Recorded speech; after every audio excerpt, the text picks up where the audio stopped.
कहानी शिफ्ट होती है बोबा फेट के पास्ट में, जहां वो एक बहुत बड़े रेतीले क्रिएचर के पेट में फंसा था। खैर वो किसी तरह अपने सूट के जरिए उस क्रिएचर को मारकर वहां से बाहर निकल आता है। लेकिन जैसे ही वो बाहर आता है, जोइस कहे जाने वाले क्रिएचर उसके सूट को लूट कर वहाँ से भाग जाते हैं और फिर टस्किन कबीले के लोग उसे अपने साथ बंदी बनाकर ले जाते हैं। टस्किन ने उसके साथ साथ एक और रोडियन कहे जाने वाले क्रिएचर को भी पकड़ा था। बोबा उसके ऊपर नजर रख रहे एक हैना की तरह दिखने वाले क्रिएचर को बुलाकर पकड़ लेता है और उसे बेहोश करके उसके दांतों से अपनी रस्सी को काट कर वहाँ से भागने की कोशिश करता है। लेकिन वो रोडियन शोर मचाकर सभी टस्किन को उठा देता है, जिसके बाद वो हैना और टस्किन कबीले के लोग उसे दोबारा से पकड़कर बंदी बना लेते हैं। अब सीन शिफ्ट होती है और हम फिनिक्स सैंड को देखते हैं। वो बोबा को बैक्टा टैंक से उठाकर बताती है मोस इस्पा के सारे कबीलों के सरदार अपने नए डैमियों के लिए तोहफा लेकर आए हैं। वहाँ बहुत से कबीले वाले बोबा को नजराना देकर उसका स्वागत करते हैं। फिर मोस इस्पा के मेयर मोक सैच का खास आदमी मेजर डोमो वहाँ आता है। बोबा जब पूछता है कि मेयर खुद क्यों नहीं आए, तो वो कहता है कि वो थोड़ा बिजी थे, इसीलिए उनकी तरफ से मैं आपका इस्तकबाल करने आया हूँ। वो अपने साथ कोई भी तोहफा नहीं लाया था और उल्टा बदले में वो बोबा से तोहफे की मांग कर देता है, जिस पर बोबा कहता है कि मैं तुम्हें नजराने के तौर पर तुम्हारी जान को बख्शता हूँ।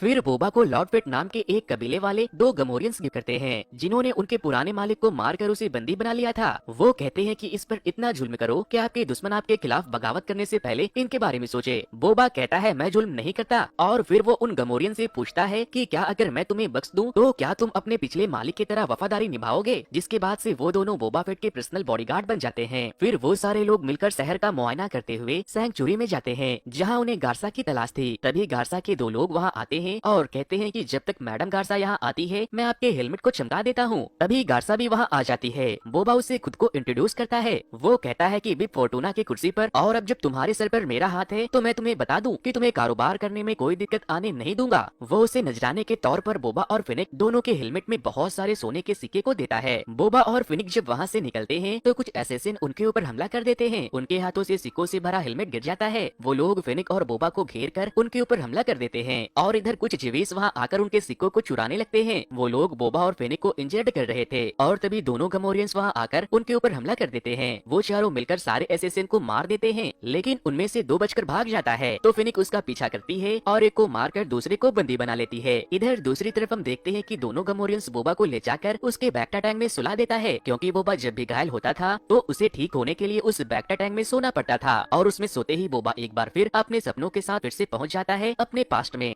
जहां एक टस्किन उसके हाथों में रस्सियों को बांधकर उसे कहीं ले जा रहा था। रास्ते में वो लोग कुछ स्पीड बैकर को देखते हैं, जो कुछ टस्किन को मारकर उनके पानी पर कब्जा कर लेते हैं। फिर वो टस्किन बोबा और रोडियन से रेत में काले तरबूज को ढूंढने के लिए बोलते हैं, जिसके अंदर का रस रागिस्तान में उनकी प्यास बुझाने के काम आता था। लेकिन वो टस्किन बोबा को उसका जूस पीने नहीं देता। वो लोग जब खुदाई कर रहे थे तभी रेत के अंदर से एक मॉन्स्टर निकलकर उन लोगों के ऊपर हमला कर देता है और रोडियन मारा जाता है। वो टस्किन उसके पैरों में एक भाले को मारकर इंजर्ड कर देता है, जिसके बाद जब वो उसे मारने के लिए आगे बढ़ता है तो पीछे से बोबा उसके गले को दबाकर मार देता है। बोबा की बहादुरी को देखकर वो टस्किन बोबा को आजाद कर देता है और उस क्रिएचर के सर को लेकर अपने कबीले वालों के पास वापस लौट जाता है, जहाँ वो लोग बोबा का बहुत शुक्रिया करते हैं। The book of Boba Fett season 1 episode 2 the tribe of Tatooine. दोस्तों मैं आपको बता दूं कि टैटूइन उस ग्रह का नाम है जहाँ बोबा फेट रहता है। टैटूइन पर 3 राज्य हैं, मोस इस्पा, मोस पिल्गो और मोस इसली। बोबा इनमें से मोस इस्पा राज्य का डैम्यो था, जहाँ पर 3 कबीले बसते थे। अब हमें प्रेजेंट का सीन दिखाया जाता है, जहाँ बोबा फेट उस जिंदा पकड़े गए एसेसिन से पूछता है कि बताओ तुम्हें किसने भेजा था। लेकिन जब वो कुछ नहीं बताता तो वो लोग उसे महल के नीचे बने बेसमेंट में फेंक देते हैं और कहते हैं कि अब तुम आदमखोर जानवरों की भूख मिटाओगे। लेकिन जैसे ही वो लोग बेसमेंट के अंदर के दरवाजे को खोलते हैं वो फौरन बता देता है मुझे मेयर ने भेजा था। लेकिन उस दरवाजे के खुलते ही वहाँ से एक चूहा निकल कर आता है। फिनिक कहती है उल्लू बनाया, बड़ा मजा आया। फिर वो लोग मेयर से मिलने उसके महल में चले जाते हैं, जहाँ मेयर का एक रिसेप्शनिस्ट उनसे कहता है कि मेयर बिना अपॉइंटमेंट के किसी से भी नहीं मिलते। तभी वहाँ मेजर डोमो मेयर की चापलूसी करते हुए कहता है कि गुस्ताखी माफ हो, मेयर पूरा सप्ताह बिजी रहने वाले हैं, वो आपसे नहीं मिल सकते। लेकिन बोबा जबरदस्ती मेयर मोक्सैच से मिलने चला जाता है। बोबा उसे पूछता है इसे मुझे मारने के लिए क्यों भेजा, और तभी मेयर का आदमी उस एसेसियन को मार देता है। मेयर कहता है कि ये नाइटविंड के ओहदे वाला एसेसियन है जो सिर्फ हट गैंग के लिए काम करते हैं, इसे पकड़वाने के लिए मैं तुम्हें इनाम देता हूँ। बोबा वहाँ से जाते जाते उसे धमकी देता है और कहता है ये मत भूलना कि तुम टैटूइन के डैम्यो के इशारे पर नाचने वाले एक कठपुतली हो। जिस पर मेयर कहता है कि अगर मैं कठपुतली हूँ तो मैं तुम पर हमला कैसे कर सकता हूँ। गार्सा के सैंक्चुरी में जाओ, वहाँ तुम्हें मेरी सारी बात समझ आ जाएगी। फिर जब वो लोग गार्सा के सैंक्चुरी में जाते हैं तो बोबा गार्सा से पूछता है कि यहाँ मेरे खिलाफ चल क्या रहा है। और तभी वहाँ नलहाटा गिरोह से 2 जुड़वा भाई बहन वहाँ आते हैं, जो कि जावा नाम के कबीले के वारिस थे, जिसे मारकर बोबा डैम्यो बना था। जुड़वा कहते हैं कि तुम जिस जगह पर खड़े हो वो हमारा इलाका है, बोबा कहता है ये मोस इस्पा है और मैं यहाँ का डेम्यो हूँ। वो उसे वापस जाने को कहता है, लेकिन हर्ट्स मानने को तैयार नहीं थे, जिस पर बोबा कहता है कि अगर तुम्हें ये जगह जीतनी है तो पहले मुझे मारना होगा। वो हर्ट्स कहते हैं कि व्यापार में अगर खून खराबा ना ही हो तो अच्छा है, और वो पीछे हट जाते हैं। उनके जाने के बाद फेनिक कहती है कि मुझे नहीं लगता कि मामला अभी सुलझा है। फिर हमें एक बार फिर से बोबा को उसके बैक्टा टैंक में दिखाया जाता है और उसके सपनों के साथ ये कहानी फिर से शिफ्ट हो जाती है उसके पास्ट में, जहाँ टस्किन उसे लाठी चलाना सिखा रहे थे। और तभी एक हाई स्पीड ट्रेन उनके पास से गुजरते वक्त उन लोगों के ऊपर गोलियां चलाना शुरू कर देते हैं, जिसमें बहुत से टस्किन और उनके सवारी बांथा मारे जाते हैं। फिर रात होने के बाद बोबा और सारे टस्किन मिलकर अपने मारे गए लोगों का अंतिम संस्कार करते हैं। जिसके बाद बोबा कुछ स्पीड ब्रेकर को देखता है और एक बंदूक और लाठी लेकर उन स्पीड ब्रेकर के अड्डे पर जाता है, जहां वो कुछ लोगों को परेशान कर रहे थे। बोबा वहां जाकर उन सब स्पीड ब्रेकर गिरोह की अकेले ही खूब धुलाई करता है और शराब पीकर उनके सारे बैग को लेकर टस्किन कबीले वालों के पास चला जाता है। वहाँ वो सारे कबीलों वालों को वो स्पीड बैग चलाने के लिए सिखाता है, ताकि वो सारे लोग मिलकर उनके ऊपर हमला करने वाले ट्रेन को रोक सके। बोबा उन्हें आगे जाने को कहता है तो वो पीछे भाग जाते हैं। शुरू में काफी मुश्किल होती है, लेकिन काफी कोशिश करने के बाद वो लोग उसे अच्छे से चलाना सीख जाते हैं। फिर जब एक दिन ट्रेन आती है तो वो लोग अपने बैग पर सवार होकर उसे रोकने के लिए निकल जाते हैं। ट्रेन में सवार लोग उन्हें देखते ही उनके ऊपर गोली बरसाना शुरू कर देते हैं, लेकिन इस बार टस्किन भी अपने लोगों को ट्रेन को रोकने में मदद करने के लिए ट्रेन के गार्ड्स पर गोलीबारी करते हैं। बोबा और टस्किन बहुत से लोगों को मार देते हैं और बहुत से टस्किन भी मारे जाते हैं, लेकिन आखिरकार किसी तरह से बोबा सबको मारकर इंजन तक पहुंच जाता है और ड्रॉइड को ट्रेन रोकने के लिए बोलता है तो वो ट्रेन से ही कूद जाता है। जिसके बाद बोबा ट्रेन का एक्सीडेंट करवा देता है और सारे टस्किन ट्रेन पर ले जा रहे हथियारों को अपने कब्जे में ले लेते हैं। बोबा ट्रेन के इंचार्ज से पूछता है कि क्या तुम्हारे पास मसाले हैं? वो कहता है नहीं, लेकिन तभी टस्किन के हाथों में मसाले लग जाते हैं। बोबा उसे कहता है कि सालों से ये रेगिस्तान इन टस्किन के बाप दादा का घर है, अगर यहाँ से गुजरना है तो टोल भरना होगा, ये बात अपने सरदार को बता देना। टस्किन को जब उस ट्रेन से पानी मिलता है तो वो बहुत खुश होते हैं।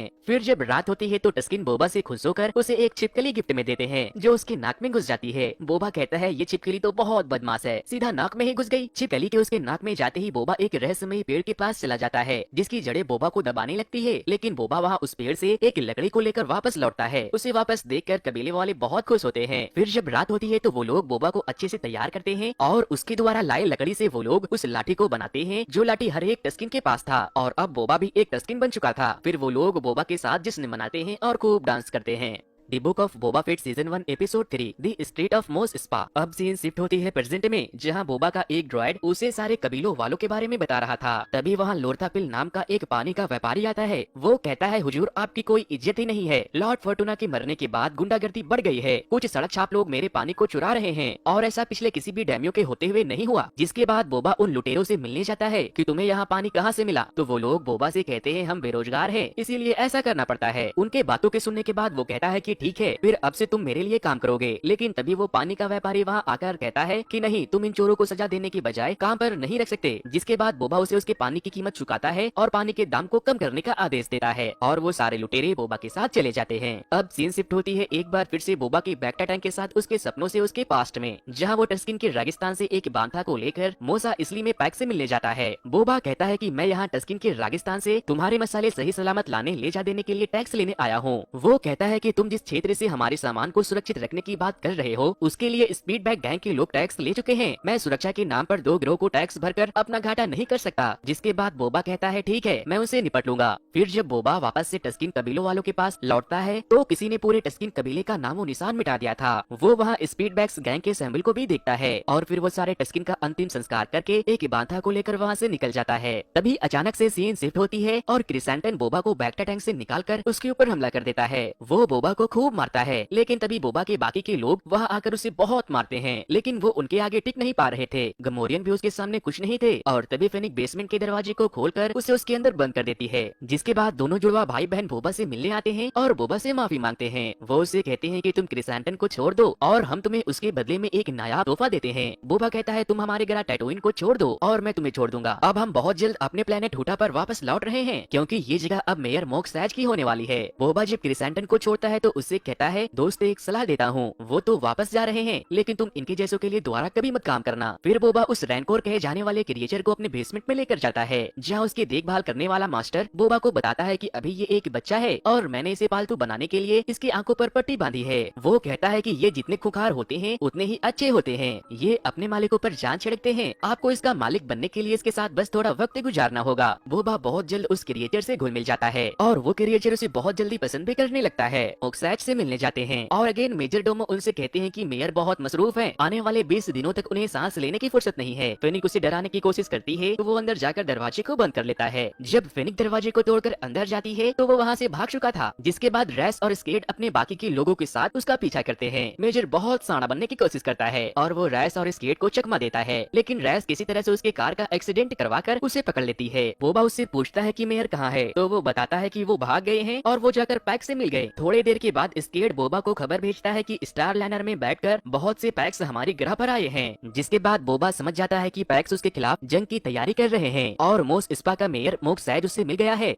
The book of Boba Fett season 1 episode 4 the gathering storm. अब हमें फिर से बोबा को उसके बैक्टा टैंक में सोए हुए दिखाया जाता है और उसके सपनों के साथ फिर से सीन शिफ्ट होती है उसके पास्ट में, जहां टस्किन के मरने के बाद वो एक बांधा के ऊपर बैठकर वहां से उस जगह पर चला जाता है जहां उसके डैम्यो बनने से पहले पिछले डैम्यो ने उसके सिर को रखा था। बोबा गार्ड्स के कम होने के बाद उसके अंदर जाने का प्लान बनाता है, लेकिन रात को जब वो और बांधा खाना खा रहे थे तभी बोबा एक चमकीली रोशनी को देखता है। बोबा उसके पीछे चला जाता है और जब वो वहाँ पहुँचता है तो वो पहली बार फेनिक को देखता है। वो वहाँ घायल पड़ी थी। बोबा उसे अपने बांधा पर बैठाकर मोस इसला शहर में लेकर जाता है और एक मैकेनिक को उसे ठीक करने को कहता है। पहले तो वो मना कर रहा था, लेकिन जब बोबा उसे पैसे देता है तो वो तुरंत उसका इलाज शुरू करता है। वो मैकेनिक उसके पूरे शरीर में मशीन फिट कर देता है। फिर जब फेनिक होश में आती है तो खुद का ये हाल देखकर बोबा से कहती है कि ये क्या कर दिया मेरे साथ। बोबा उसे बताता है कि तुम मर रही थी, तुम्हारे शरीर के कई अंग ने काम करना बंद कर दिया था, इसीलिए तुम्हें बचाने का बस यही एक तरीका बचा था। फेनिक उससे पूछती है कि कौन हो तुम। वो कहता है कि मैं हूँ बोबा फेट। तो वो कहती है कि बोबा तो मर गया। बोबा कहता है हाँ, मुझे भी तुम्हारी तरह रेगिस्तान में मरने के लिए छोड़ दिया गया था, लेकिन टस्किन ने मेरी जान बचाई और मुझे अपने लोगों की तरह रखा, लेकिन स्पीड बैगर ने उन्हें मार दिया। बोबा कहता है मुझे तुम्हारी मदद चाहिए मेरे गनशिप को हासिल करने में। वो कहती है कि ठीक है, मैं तुम्हारी मदद करूंगी और फिर मेरा हिसाब बराबर। फेनिक वहाँ के गार्ड्स के लोकेशन को पता करने के लिए उस महल के अंदर एक ड्रोन को भेजती है और उसके वापस आने के बाद फेनिक और बोबा को महल के अंदर का पूरा ब्लूप्रिंट मिल जाता है और वो लोग एक खिड़की को काट कर टनल के रास्ते उस महल के किचन में जा पहुँचते हैं, जहाँ एक ड्रॉयर सेफ उसे रोकने की कोशिश करता है तो फेनिक उसके सर को काट कर अलग कर देती है। और फिर थोड़ा आगे जाने के बाद बोबा को उसका वारशिप दिखाई देता है, लेकिन तभी वहाँ बहुत से गार्ड्स आकर उन लोगों के ऊपर हमला कर देते हैं। फेनिक उन सबको रोकती है और बोबा अपने शिप को स्टार्ट करता है। फिर फेनिक भी किसी तरह से बहुत सारे गार्ड्स को मारकर उस शिप में चली जाती है और वो दोनों वहाँ से निकलने में कामयाब हो जाते हैं। बोबा कहता है मैंने तुम्हारी जान बचाई और तुमने मेरे शिप लेने में मेरी मदद की, हिसाब चुकता हुआ, बोलो तुम्हें कहाँ उतारूं। वो कहती है अब मैं तुम्हारे साथ ही आऊंगी। और फिर बोबा अपने शिप से स्पीड बैकर ग्रो को ढूंढता है और उन पर गोलियां बरसाकर उन सबको मार देता है, क्योंकि उसने उसके दोस्त टस्किन को जो मार दिया था। बोबा फेनिक्स से कहता है कि अमीरों की नासमझी की कीमत हम अपनी जान से क्यों चुकाए, हमें अपना सोचना चाहिए। वो कहता है मुझे माफिया चलाने के लिए अकल और ताकत दोनों चाहिए, अगर मैं डैम्यो बन गया तो तुम्हें बराबर का हिस्सेदार बनाऊंगा। और फिर वो दोनों मिलकर पुराने डैम्यो को मारकर उसकी कुर्सी को अपने कब्जे में ले लेते हैं। अब सीन शिफ्ट होती है बोबा के बैक्टा टैंक के साथ प्रेजेंट में। बोबा कहता है कि हमें मेयर को ढूंढना होगा, जंग किसी भी वक्त शुरू हो सकती है। बोबा सैंक्चुरी जाता है जहाँ क्रिसेंटन कुछ ट्रेंडेजन को बेवजह ही मारकर अपना गुस्सा निकाल रहा था। बोबा उससे कहता है सुनो दोस्त, कोई ढंग का काम करना चाहोगे, और वो उसे भी अपने साथ काम करने के लिए तैयार कर लेता है। फिर हम देखते हैं कि फेनिक और बोबा मिलकर मोस स्पा के बहुत से कबीले वालों को मीटिंग के लिए बुलाते हैं और कहते हैं कि पैक्स गिरोह मोस स्पा में अपने आदमी को धीरे धीरे फैला रहा है और मसाले के कारोबार के नाम पर वो हमारे ग्रह पर कब्जा जमाना चाहता है।